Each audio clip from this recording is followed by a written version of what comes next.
Hey everyone, I'm Eric and this is my wife Julie. Hey. This is Blended Life, and sorry we're starting a little bit later to you who are watching us live, but we just had a little bit of technical difficulties.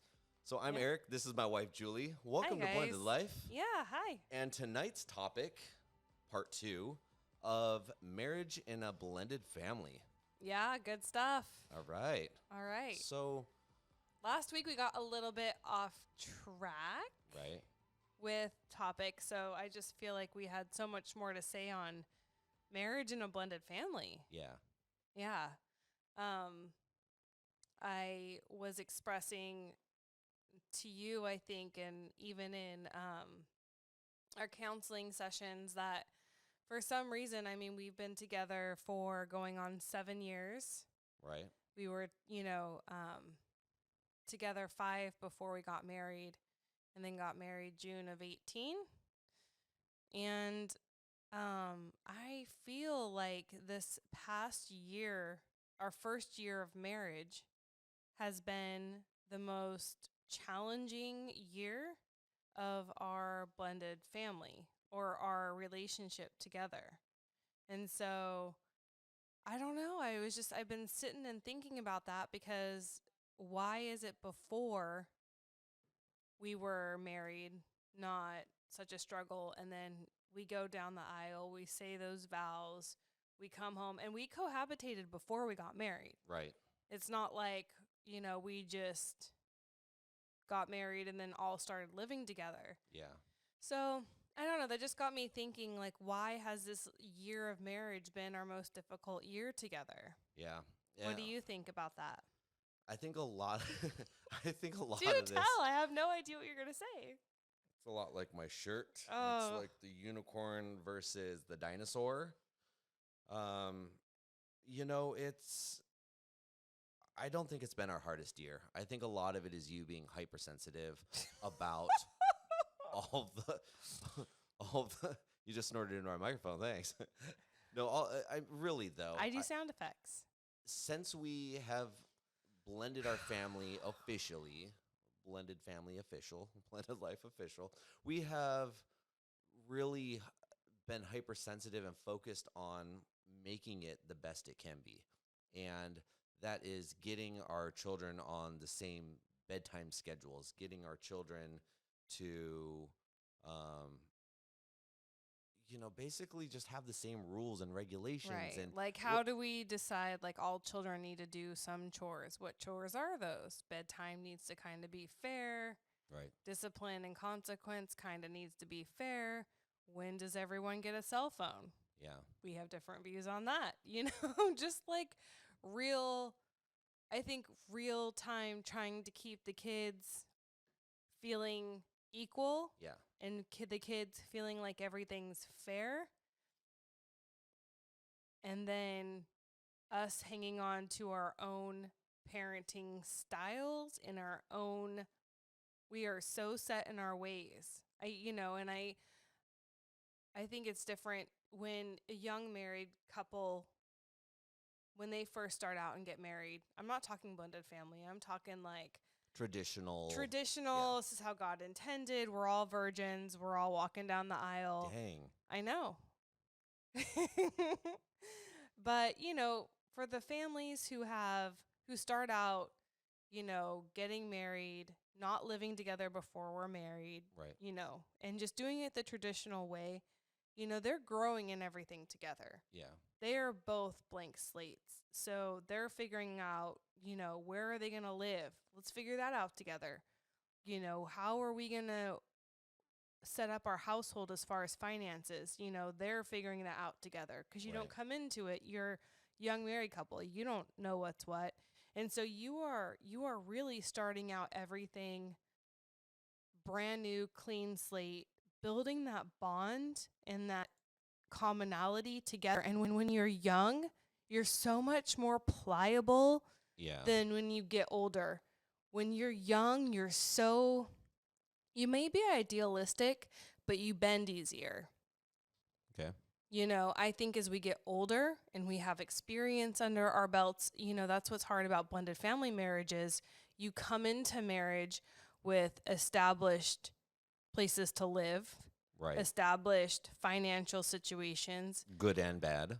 Yeah. You come with, you come with kids in tow and your parenting styles already established. Right. You've done all that. Mm-hmm. So you don't have the opportunity to be bonding over the hard stuff together as far as figuring it all out together. Right. You don't have kids together yet. Yeah. So even parents, when they have a newborn, they may be different, but they have to get on the same page. Yeah. But and they're figuring it out together for the first time. They're figuring it out together, and that page, they're writing those pages together. Whereas we have two separate books, two separate playbooks, and we're trying to combine them and turn this into one solid team. Right. It's like two coaches of two different rivalry high schools trying to we're going to join teams now and do it together. Right. It's really hard. Yeah. However, just going off your analogy, because it's a fun one. Really though, there's all-star players on every team. And who's the all-star player on our team? we're still trying to figure that. We're still having tryouts. I thought you were going to say it's me. Yeah, we all know. But find the strengths and the weaknesses. Know your team's strengths. Your team's already established, right? And your team's already good at something. Are you talking as a blended family married, or are you talking separately? No, I'm talking about each family, each person, you and I both. We have our strengths, we have our weaknesses. Okay, so some more than others. Yep. Let's acknowledge our strengths and use them, right? Use each other's strengths to make that family more powerful. What if you both feel like you're strong in the same area, but it's conflicting? Well, then what? It's still two positives. Just go with it. Do the best you can. I mean, you're getting together. You're getting together for a reason, right? Like you're joining your family, right? And this is already something you want to do. So if you're both good at something, and even if it's in a different way, figure out how to make that work, right? Being good at something, having strengths should never be your weakness. Yes, but it is if you are trying to figure out how to do something and you both feel you're right. Give me an example. Cell phones with kids. Okay. Wanting to hold out because, and I'm not even talking about us right now, but let's say one parent, to give your child a cell phone or not. Okay. One parent's like, well, they're too young. It's not appropriate. Let's keep them from that as long as possible because social media and just Pandora's box. And there's a whole slew of reasons that I feel like we would all agree with why it would be great to hold off giving a cell phone to a child. However, parent B, who's like, no, you need to give this child a cell phone because they're walking to and from school on their own. And it's just a safety precaution. Yeah. And in a blended family, if the child is at a different home and is in trouble or, genuinely needs help, say they're with You're not saying in trouble by the other parent. You're saying no, in trouble. An emergency is happening. Yes, okay. Someone's at the door at their other home. No other parents are home and they're scared. Yeah. And they can't get a hold of the parents in that home because they're at work. Right. I don't know, or they're at a sleepover and they're scared. Yeah. When your kid starts going to sleepovers and things like that, especially with the younger kids, they could feel uncomfortable wanting to call home from the parent, I just feel like you should give your kids as much safety tools as possible. Yeah. So I see, but that's the thing, with parenting styles. Right. Both very valid points, both in the best interest of the child. Yeah. You know what I'm trying to say? And so when you have two stars of the show trying to get on the same page about something they feel, vaccinations, another one, I see both sides of that. Right. And it's either they get them or they don't. Somebody's going to win that argument and someone's not. It's this child yes is no. either going to get the vaccinations or they're not. There's no gray area. I'm going to stick the needle in a little bit. Just the tip.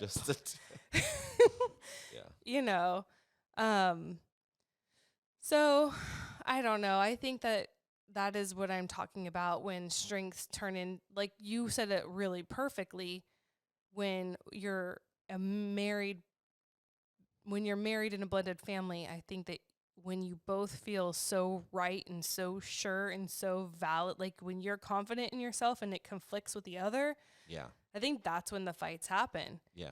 The arguments, like you're just frustrated, and then somebody always wins and somebody always loses, and that sucks. Yeah, that makes it hard, but also something that we've always kind of touched on is just showing grace, having grace for one another. If if it's not a battle, don't make it a battle. You know, why do we have to turn everything into a win or lose fight? Right? I know. I think I that's just always feel like somebody gets their way or but they don't. but in your mind Right? Is that not yeah, correct? but in your mind you're Somebody's either your validated brain is or always not. extreme. Like you're always I'm just very like black and white. yes, like Yes. this has been the worst year of our lives, you know. This is the worst year that we've been together. That's how I feel. You do, because everything's not all cake candy and It's not. unicorn farts. Agreed. Yeah. On So- the same page. Right. But but that's not at all how it is. We're just I'm making noises You're- tonight. Yeah, those aren't even my buttons, ladies and gentlemen. No. That's her button. I'm really a barnyard animal. Yes. See, we finally agree on something. Yeah. Yeah. No, but really though, I mean, it doesn't have to be a fight. It doesn't have to be always a win or lose situation. Why can't you take both sides and just, and I'm talking about a blended family. I'm not talking about everything in life, but why can't you just take both sides, take your strengths and turn it into something positive, you know, something good that you're using both positives and you're kind of weeding out your negatives. And maybe it's not going to be the best it could be, but make it better than what it could be, you know, or than what it is at the time. Yeah.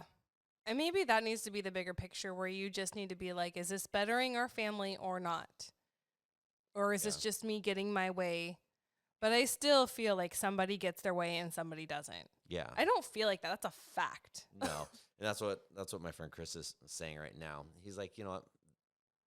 Non-blended families deal with these same struggles. Yeah, married couples, it's Married just couples hard. in general. Yeah, and it's one of those life things, and I think that's what makes a marriage stronger. That's what makes even just a basic relationship stronger, is finding your strengths and building off of those. Don't always dwell and look at your weaknesses and Or point them out Or and joke about them every 5 seconds. you know what? It's really fun. I'm not your weakness. Don't joke about me. I'm not joking about you. Oh. I'm dead serious. Oh. Do you have a dead mode thing? No, but I've got some old Greg on here still. Would you like me No, to play I it? hate old Greg. I'm gonna I make. use the word hate, and I don't ever use the word hate. You also use the word beautiful, and you use that word quite often. I love that word. Okay. It's like a flower. Yeah, but marriage. I don't know. And sometimes I think about when we're in arguments in a blended family. This is blended family specific. Because one parent's a step parent, one parent's the biological parent. And I think that when you are butting heads in when you're butting heads with parenting styles in a blended family, usually it's not about all the children, because all the children are very different. Even the biological children in the household are all they're different. Right. So usually when you're butting heads about parenting styles in a blended family, it's about a specific child Or a and spe- how to or- handle that, yeah. or a specific situation that Yes. child is in. It's not about all the children. Right. I mean, yes, setting up chores Some and of it can rules be, yes. But all generally, that. yeah. Okay. And so part of me is like where I stop myself often, or where you stop yourself often, is you kind of have to roll over and defer to the biological parent. Yeah. Unless someone's harming themselves or Right. there's something illegal or bad going on, I think that is one way to avoid conflict. Okay. unnecessary conflict. I mean, Right. I think marriage and conflict, you need it. I It's feel not, it's healthy to have conflict because that means you're communicating and that means you're working through yeah. stuff. But I think that sometimes I will sit there and I'll be like, it's not worth it because in the end, the biological parent is going to do what they want to do. Yeah, but is that sweeping something under the rug that might come up later? And you talking about this topic really makes me think like, should we have started crossing bridges earlier on in our relationship that we're now having to cross? Yeah. Like household bedtimes, not individual children bedtimes, or household chores, not individual child at a time chore. You know what I mean? Oh my gosh, this is so comical you bring this up right now because Okay. I remember our first counseling session. She I I had mentioned something like, I don't know if we share the same values. We haven't talked about it. And you were so angry. Yeah, You were because so angry. And I'm just like, maybe we do have them, maybe we don't. well, that Those statement's conversations we haven't had. but I feel like we did. And that's why I was so angry because I'm like, our values, I mean, maybe not our day to day chore Like values. how we are going to raise these children up. We never talked about that. Yeah, but I feel like our core values, you don't necessarily have to just sit out and handwrite out into a big letter, which I know you love to do. You love to have this big, elaborate I need game a plan plan. that has color coded, with little stick I'm a figures Virgo. I'm doing all these organized. stuff. I was a Virgo once too, but then I lost that when I had children. But You lost that before you had children. nope, just once. Yeah. Anyways, back to my talking about Great your analogy. analogy. Yeah. Mm-hmm. So when we don't sit there and talk about all of our values, like I'm like, I feel like we know our core values are the same. We have the same beliefs. Right. Well, that's what got us down the And aisle. right. So that's when I'm like, we don't have the same values. That's what threw me But we back. didn't talk about finances. We didn't talk about how we're going to parent these kids and how our household was going to be set up. And, are we going to make going to church every Sunday a priority regardless of what? Are we saying no to put God first? We never had those conversations. Yeah, but I feel like they kind of worked themselves out. I don't feel like you had to talk about every single thing. I feel like they were. Yes, you think everything's just going to happen. But it was happening. I mean, and I think that's why it's such a hard year for you, is you are looking at it and going, wow, we never talked about this, and we missed this Sunday. So now our values aren't lining We went up. to church like and 2 weekends. We've had a this very summer. busy summer. But had we talked about that and had we set that up ahead of time, would that have changed things for us? Yeah, Would I that think, have yes. kept us in town? Because having priorities and being on the same page, I think, is make or break for a marriage. Yeah. Now You cannot spend your marriage flying by the seat of your I pants. agree. I totally Like agree. you need to plan, like, are we ever going to retire? How is that going to look? Are we going to just live in debt our whole life? Or are we going to make a plan to get out of it? Do we want to travel someday? Are we going to set up our lives to be able to do that? Are we paying for all these kids to go to college? Do we need to start saving now? How do we start saving now if we're living paycheck to paycheck? Like that kind of stuff, I think, is a very reasonable expectation to have with talking with your spouse. Right. Things like that. See, in my mind, though, that's not your values. That is your general. That's just general life. I Okay, don't feel we like that's didn't talk about general life. Yeah, and that's okay. And so that's and a lot of it. Financial values is a real thing. Yeah, well, yes, but Okay. she was asking us like our core values is what we were trying to get at. So I think you took her question. She did not say core values. That's what. Okay. Yeah. That's not what the conversation was. Anyways, I see I'm still angry about this. You're I'm like, so angry. I'm going to go to my own church. Thank you. You go to your own church, and we'll just continue to live separate values. Okay. Oh my gosh. Done. Well, anyway, that's a snippet into our marriage, Yes. everyone. So one thing that we had done before we got married too was we had a lot of fun. You and I, as a Yes. married couple. But now we're married. We've eaten the and wedding now cake. we're married and we have no more fun. That's it.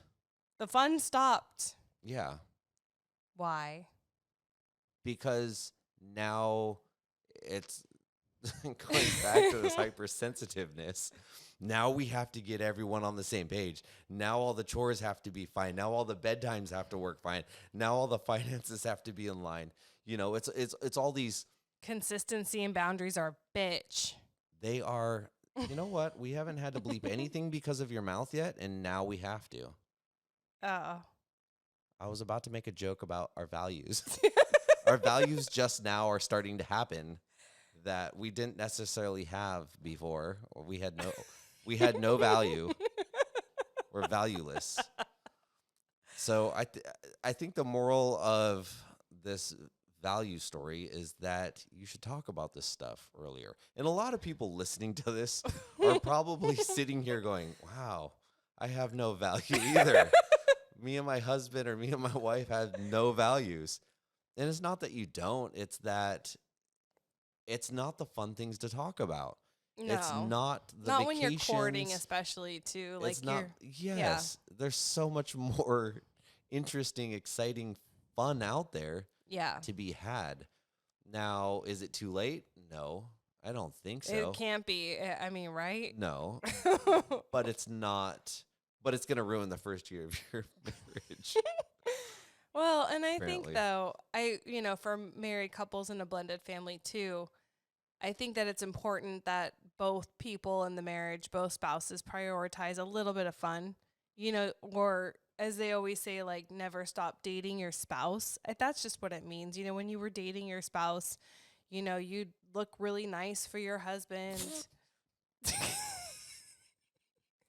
Okay, so I can make a better effort in that, but you would plan date. Yes. So look nice for each other, go out, have some fun, have a date, reconnect away from life. It doesn't have to be weekends away, but I think everybody wants to feel like they're a priority. And even more than either spouse needs to feel like they're a priority, your marriage needs to be the priority. Yeah. I think that we get so caught up in me or him, or it's him versus I, or our values. I'm gonna throw something at him.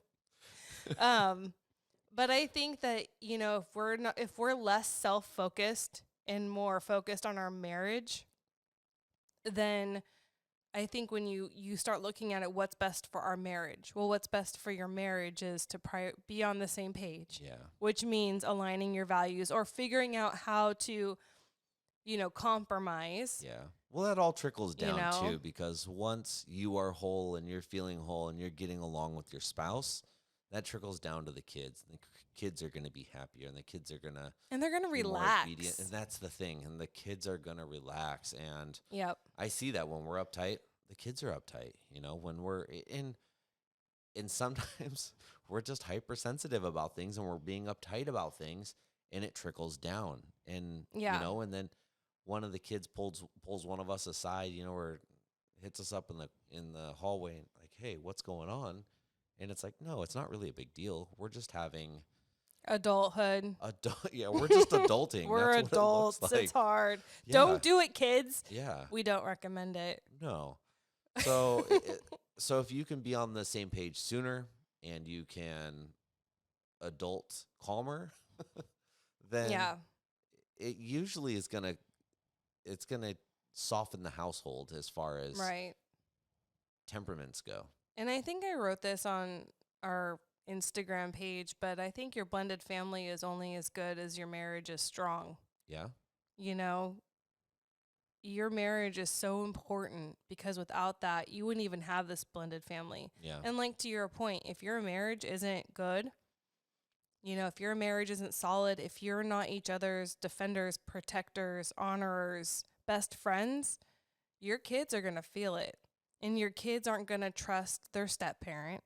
Right. Your kids are going to feel uneasy. Your kids are going to have a lot of insecurities that creep in. So it's super important that marriage is a number one priority in your blended family. Yeah. So I you agree. need to make time for fun. You need to have the tough conversations so you With can and without. Yeah, compromise, with you and know. without your kids, you need to work on your marriage, but you also need to have fun with the whole family as well. Yeah. Yeah. What about different parenting styles? Oof. That's a tough one because coming into a blended family, usually you come into it with different parenting styles to begin with. You know, you're not It's a normal thing. it's a normal thing. I mean, you're already established. You're already a parent and you have already started to parent, and chances are you're not going to be 100% eye to eye with your new spouse. Right. And that, I mean, that can throw some wrenches in your plan. Yeah. Do you think that, like, do you think about, I think I just mentioned this, but like deferring to the biological parent is a healthy thing? Yes and no. I mean, yes, you can, but I feel like if you do it every single time and you never put your input and you never help the situation or help to mitigate the situation Mm-hmm. or mold it, it's never going to be you're never going to have a sword in that fight. You know, that's never going to be part of you'll never be able to take claim Yeah, of but that. you can't have a sword in a fight if you're not given the sword. And I absolutely think that this is my opinion, and I'm very Gonna like have to confident you're in going to it. have to forge your own sword someday. Yeah, it's not going to happen. But I think it, like when you are in a blended family, there is a respect level, you know, for the biological parent that you just have to have. You Yeah. know, I agree. there just is. I and mean, and on the other side too. I mean, yeah, maybe you're not getting along with the other side, you know, the ex, no matter what situation you're in, mm-hmm. but you might be able to step in and see, like, you know what, like your new spouse, you're being kind of unreasonable. The other biological parent has a very valid point. How do you think that would go over? It's not, it might not go over the best, but if you see it as See, being a positive if you thing, see something, say something. yeah, see something, say something. Yeah, And I'm not saying jump ship and, go fight for the other team, right. and again, it doesn't have to be a fight, but if you can help, just calm that situation and be like, well, that isn't a fight. They have a point here, and help your spouse to see that other side. Sometimes that might help. You don't always have to be in a battle. That's my point from earlier. It You're doesn't so always have to. I give up. cute. I give up. You're living in unicorn land. It's not unicorn land. It's just making the situation better. How many times have I helped to diffuse our situations where it's like, listen, this isn't that big of a deal. Like, some people are extremist in their heads, and things just are major deals. And it really, at the end of the I day, don't know what you're talking about. uh-huh. Make another barnyard noise for this. Yeah, thank you. You're welcome. Anyways, yeah, it doesn't always have to be some major battle, Yeah, but I think that the biological parent in the marriage also sets the tone and sets up how step parenting's going to go. And I think it also matters if, the if the custody is shared and there's two biological parents in the picture and they're working it out about their child. Right. You are, like it or not, an outlier of that. You're not sitting there having those discussions with them. You're not there deciding how life's going to go with them. You get told after the fact, like, hey, this is going on. Hey, this is how I handled it. In some situations. Now there's other, and I've seen it in my past relationship where you gang up against the other one, and basically you're calling the shots and you're ganging up against the other Who's side. ganging up? The biological parent is ganging up against. I'm The so biological and the now step parent is ganging up. So it's not you're always an outlier. Sometimes it's you guys fighting so closely together, and you're fighting the other side. And again, it's turning into a battle, and it's a war that you you are teamed up with your spouse, but you're fighting this big war now, and the kid's in the middle of this, right? So it's Right. not always you're an outlier. Now, that can be in some situations, or you can do what you and I try to work on and try to include the other, try to include your spouse in it and try to fill them in and let them know play by play, as quickly as you can how things are going. Get input, give input. Well, and I think that what married couples in a blended family need is not everything has to be. I've learned this the hard way with my ex and in our blended family. Not everything has to be answered right away. Yeah. Not everything needs such a quick response. You really can, when you get a text or an email about something or even a phone call, you can definitely say, hey, let me get back to you. Yeah. Or you can let it sit for a day. Not everything deserves your immediate attention in response. And you definitely can go to your spouse and say, hey, I got this email. What do you think?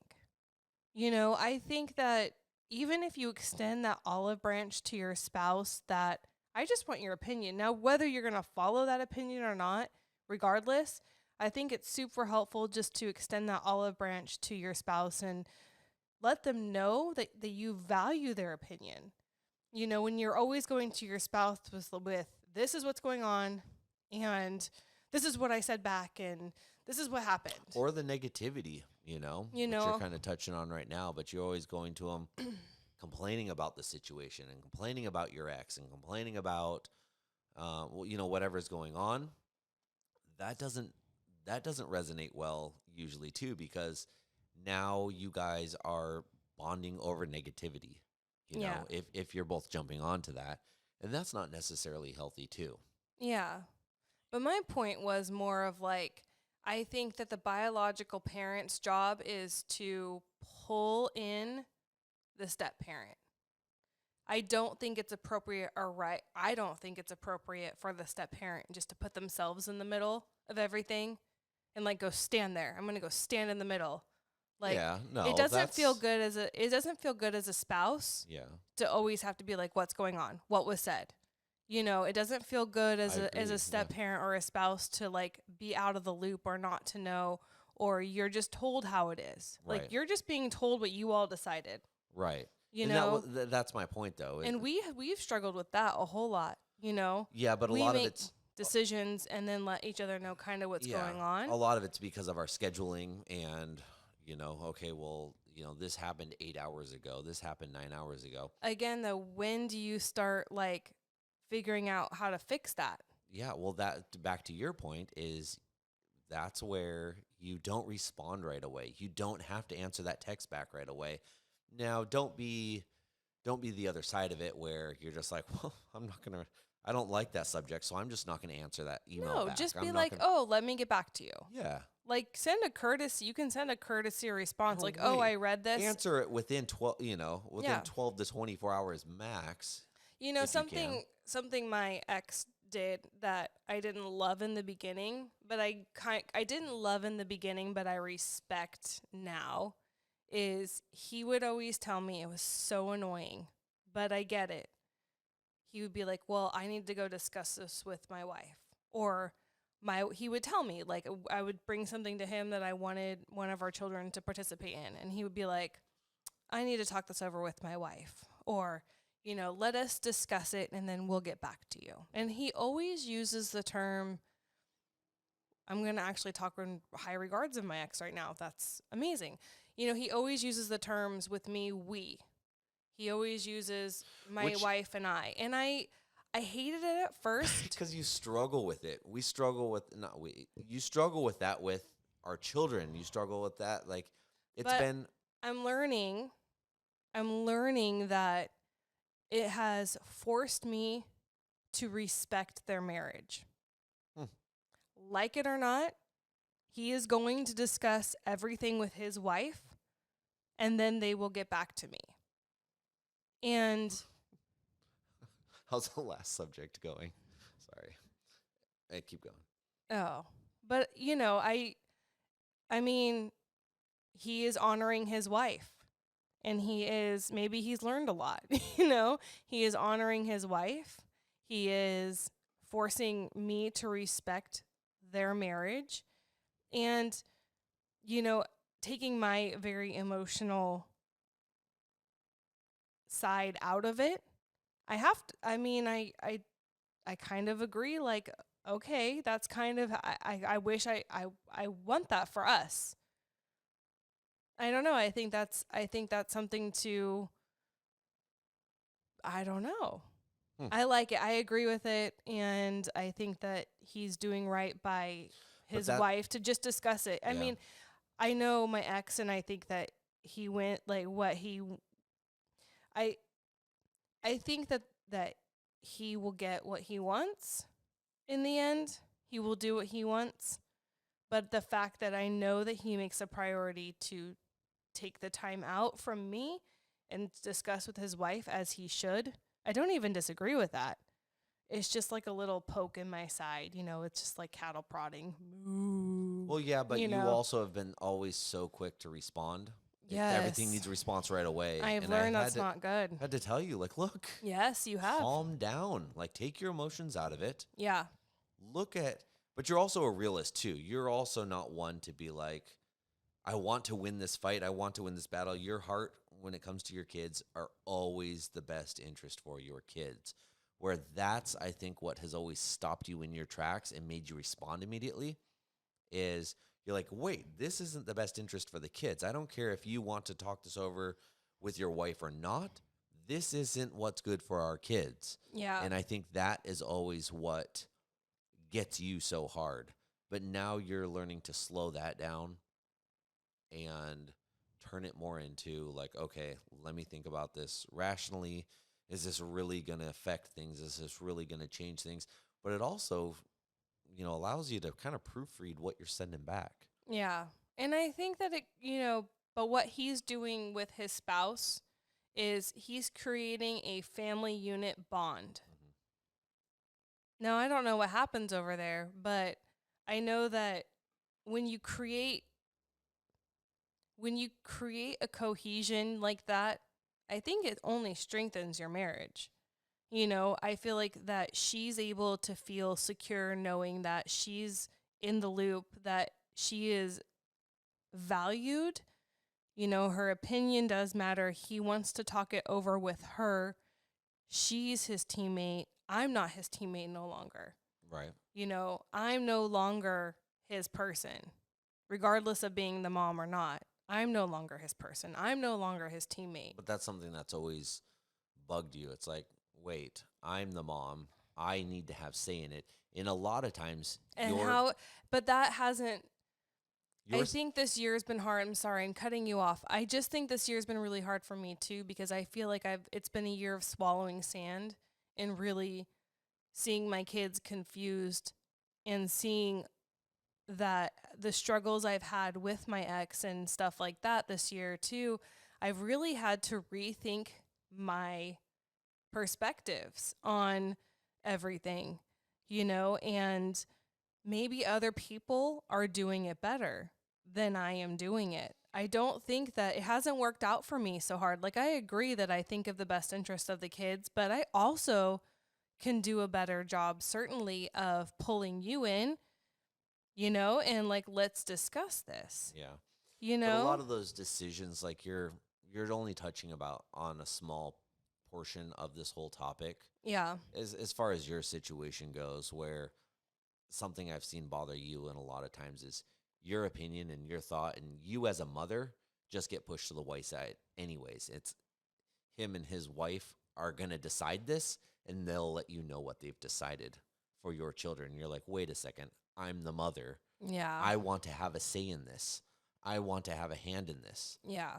And that, so yes, I see. And that's the hardest thing by far. And props to, you're trying to do a nice thing and, give them a thumbs up for stuff that they're doing, but it's only half of that too, where a lot of times, and I'm not trying to cause problems, but a lot of times you have a very valid point where you're like, wait, I'm just getting completely pushed aside, and whatever I think or feel doesn't matter at all. Yeah, I don't feel like I'm valued as a mom, but that's a whole nother. That's my point. So that's a whole nother topic. Yeah, so there's good, but so if you're doing that And if you're approaching the situation like that, any of you out there, still value the other parent, still take the other parent's opinion into play about the children, because you and your spouse, whether it's your child or their children or their child, you guys still have to make this whole for your children. It's got to be good on both sides at both houses.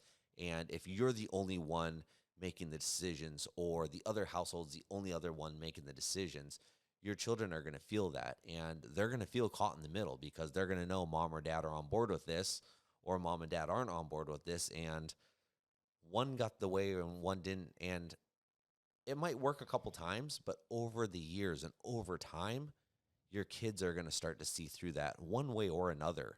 And that comes back to something we've touched on multiple times, and manipulating your kids into doing something your way or seeing it happen at another household. Your kids are eventually going to see through that. You don't need to trash talk your exes. And we've touched on that 100 times. Mm-hmm. Your children are going to grow and develop their own opinion on you, on the other household, Right. on everyone. And it's going to be what they know, not what you tell them. Right. So, But bringing it back to marriages and a blended family is, I think that it is nice to consider your spouse. And I think it is nice to pull your spouse in. And I think it is nice to extend the olive branch of asking for their opinion or their thoughts, because that is you making an effort to tell them, to let them know that you value them. right. And you're not just passing over them. Right. I think in blended families, there's just so many opportunities to pass over your spouse, to disregard your spouse. Of course. You know, it is. And I think that that's trying on a relationship, Yeah. you know, because it's like, okay, am I allowed to be in this? Am I not allowed to be in this? Are we a team? Are we not a team? Are you still a team with your ex and Right. I'm not, you know? And so I think that it gets less confusing So something the that would more that you're something together. that would help that situation out a lot is if your spouse does come to you and wants your input and wants to make you part of this, Mm-hmm. is to engage. Or unless you truly do not have any thoughts or feelings or don't have any positive input, then let them know. But if your spouse asks you for this, don't just be like, oh, well, do what you're going to do, or, oh, it doesn't matter. You know, it's kind of like the dinner talk, you know. If it truly doesn't matter to you what you have for dinner, you know, then that's the right thing. But Okay. Can we talk dinners in a blended family marriage? Let's do it. Yeah, if we don't have to have one more conversation about what's for dinner, Yeah. I don't care. I don't care. So then we start listing off places and the person actually cares. No, I don't want that. No, I don't want that. I don't want that. We're honing it down. Oh my Pizza, Lord. pizza and burritos every time. Oh, fun fact, I don't like pizza. And you don't like bread. I don't love bread. You'd think I'd be thinner. You're pretty fit. No. You're pretty fit. But yeah, I don't know, the dinner thing. See, but that again, if you had a plan and dinners were just planned out and one person just took care of it, there were a period of a few nights where I just bought dinner and made it and it was done and I didn't really Sounds ask. awesome. There was a plan. Thank you. But you know what I mean? Yeah. Yeah. It's when you're just flying by the seat of your pants and you're like, I don't know. And it's We're going to go out of town, but I don't know. I don't know if we're going to stay somewhere. That creates so much anxiety that's just unnecessary. Yeah. And just kind of, you don't have to be so rigid about it. Like, plans can change. You know, I think that's where people get caught up. Like, oh, if there's a plan, we Yeah. can't defer from the Well, a plan. lot of I'm not like times- that. I'm just like, let's have a plan. Yeah. And then if we need to change it, I'm pretty easygoing about things changing. Yeah, but if you have other people involved, you know, you're traveling somewhere with friends or you're traveling somewhere with family, a lot of times that comes into play too, and that's very hard. Or but- children. or children. Yeah, but if you can plan with your spouse ahead of time, Yep. that's awesome, because that's a huge difference in our Yeah. relationship. I'm very much, I can go with the flow, and I'd really like, I'm not super picky about stuff, but you like to have a plan. You want to know where we're going, what time we're going. I like to know what to expect. Yeah. I do better that way. I don't like surprises. I don't do well. I'm just not built that way. Yeah. But the funny thing is you usually end up being okay with it. It ends up working out and you're fine with it. In your mind though, ahead of time, you don't love that. And I'm the same way. I don't like to plan it unless You don't like to plan. I do, but Your head explodes. Like, no, you a got lot so of mad time- at me the other day because I asked what the plan was. You're like, stop! Well, because it wasn't my event. It wasn't my doing. But you we're talk helping, like it is, we're right? helping- Like, you're like, this I'm- is what I'm we're in- doing, and I'm all... I'm in the middle of helping my parents move an hour and a half away, and it's not my schedule. It's not my. I'm just the mover, So I don't know what time they're gonna be at one house and what time they want to leave this house to go to the next house, how long it's going to take to load the trailer. You know what I mean? Yeah. So there's so many variables. Mm-hmm. I can't plan that. And if Well, I give that's you the fine. wrong schedule, then that's on me. I then gave you the wrong plan. And now I'm. Yeah, I think one thing I've learned is if there's no plan, then nobody can get mad if you're not on board. Thank you. Yeah, so then you can't get mad if, like, other You can't plans get are mad at me. made. Yeah, you can't No, get mad but, at like, me when say that plan. you have a plan. Right. Because I think in your head you have a plan or you talk to people about things and you're like, but I don't know. No, I generally. You generally have an idea. I can feel it out, but that's not good enough for you. You want No, it I play by generally play. want to know. Yeah. I would appreciate anything And I give you that. sometimes. It was like, hey, if we maybe go up there tomorrow, and you're like, Oh, we're going up No, you there? said, oh, that'd be nice to know. I'm like, I'm just saying hypothetically. That was the exact word I used. Hypothetically. So angry. And I didn't know. But at that point, I didn't know. But I'm saying it's something that could happen. It could have happened, right? You knew. I didn't. It happened. No, not the day that I said it. That I said hypothetically. Sunday. Did it? Yeah, Oh, it totally have. Hypothetical came true because you knew it would. It was already up here. It's because I'm smart. I think things through. Yeah. Real quick before we wrap this up, I want to talk about something that it has nothing to do with marriage. Do you have anything left to say about marriage? Nope. Keep my mouth shut now. It's swell. Yeah. But today was the first day of school for our kids. Oh, yeah. Back to school. Happy first day of school. Yeah. I slept probably a total of 2 hours last night. Why? Were was you nervous for the first day of school? You know what I was? And the reason Why? and only for my son, because he's going into junior high, and which normally you're like, everyone's thinking like, that's kind of weird. Yeah, everyone goes to that. But he was scheduled to go to one junior high, and our address puts him in another junior high that we want him to be in. We want him to be in our legit junior high address. Mm-hmm. Granted, both of them are great junior highs, but we have these online apps that tell you what school your kid's going to. And when you log on to his app last night, the night before school, he has a profile for both schools. And he has a counselor for the other school and the school he should be going to that we want him to go to.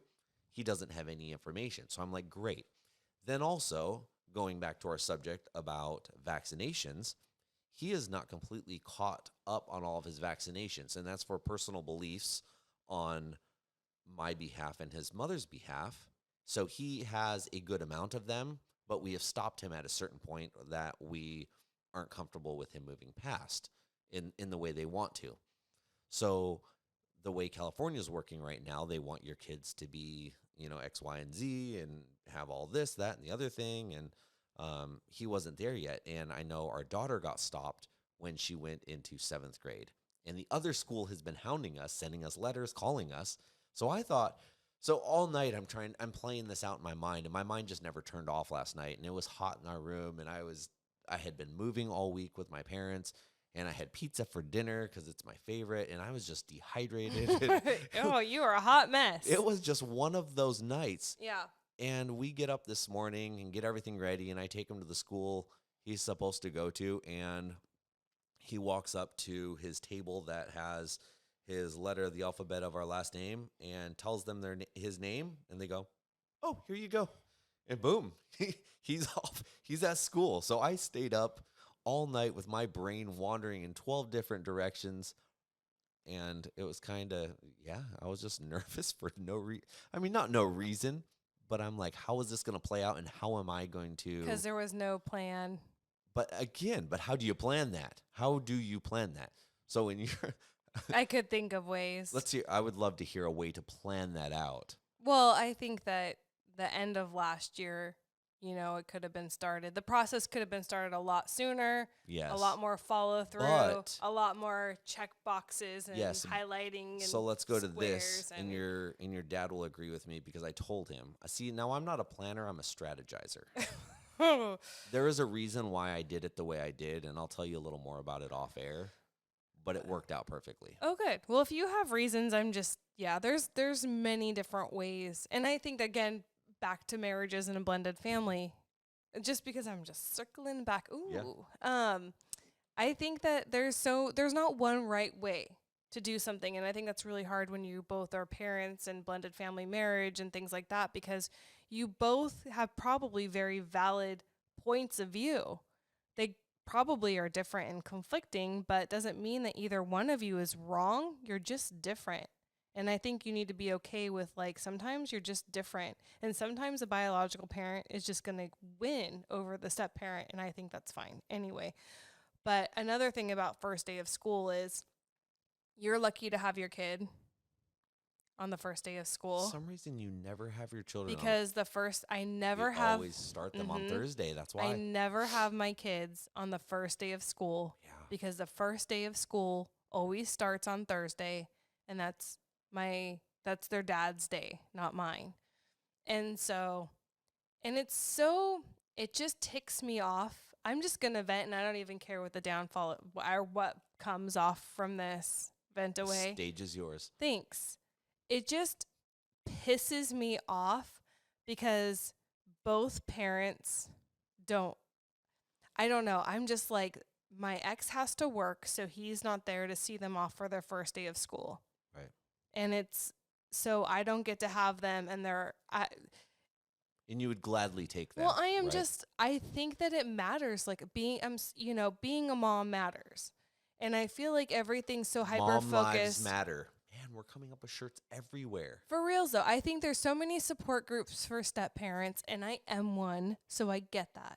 And there's so many support groups for, but there's not really a whole lot for, like, biological moms.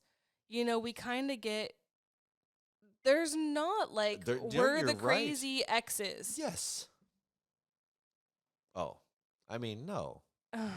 Whatever. So I just think that moms really care about things like the first day of school. Not that dads don't, but if you're not even able to be there for that. So anyway, like a little tip for what I did and what I always do and what I will continue to do is I show up at my daughter's school on her first day of school. Why didn't you show up your son's school the first day of school? Well, he started high school today. Could you imagine? Yeah. So I filled with grace for him, but my daughter's still in elementary school, so I'm able to go there the first. So, I think that when you're a mom and you're dealing with a rigid ex, then you find ways around the system. You are not going to, you can go to your children's school. They can't say no to that. Well, they kind of can. They can take you to court. Yeah. I guess. I mean, that would be like. Yeah. And without getting into it too much, you've had issues with going and showing up on your ex's time. Yeah. And okay. That's a whole nother subject. But what I'm saying, so and you weren't even out of line what you were doing. She was just getting dropped off before anyone was on that campus. Yeah. With no plan. With no plan, but a strategy.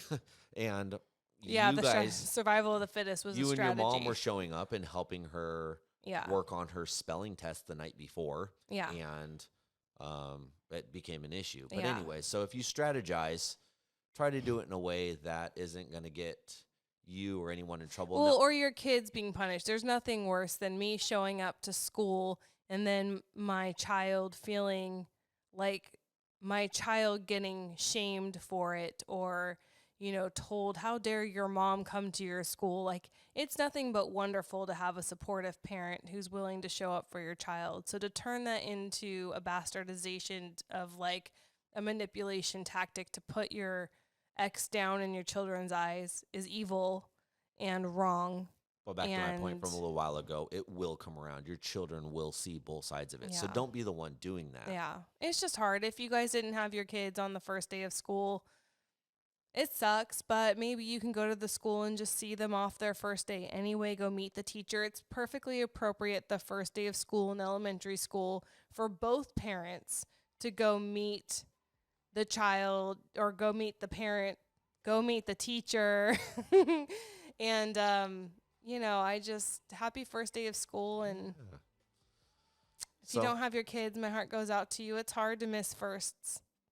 Yeah. And that's part of being a blended family parent. Yeah. So thanks for joining us tonight, you guys. We appreciate your time. Yeah. If you are listening to us on a podcast, your favorite podcast channel, check us out sometime on YouTube. Check us out on most of the social medias, all the major social medias. Julie writes an amazing blog as well. Go check us out on there.